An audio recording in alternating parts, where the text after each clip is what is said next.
శివాలయంలో ఇచ్చే ప్రసాదాన్ని ఇంటికి తీసుకువెళ్లకూడదా, తీసుకువెళ్తే ఏమైనా దోషమా అనే సందేహం చాలా మందికి ఉంటుంది.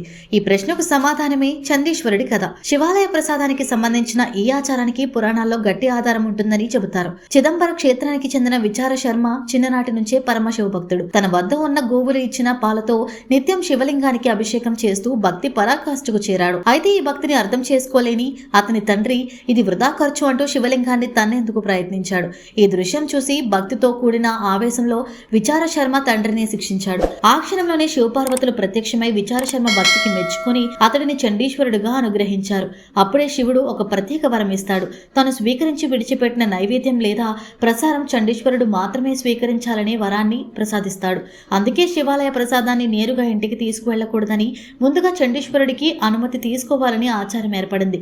అందువల్లే శివాలయంలో కొబ్బరికాయ ప్రసాదం లేదా విభూతిని ఇంటికి తీసుకువెళ్లే ముందు చండీశ్వరునికి సమక్షంలో చిటికి వేస్తారు. అది ఆయన అనుమతి కోరడమేనని భావిస్తారు. ఈ విధంగా చేయటం వల్ల శివానుగ్రహం సంపూర్ణంగా లభిస్తుందని పురాణాలు చెబుతున్నాయి. శివాలయంలో ఈ చిన్న ఆచారం వెనుక ఇంత లోతైన అర్థం దాగి ఉంది.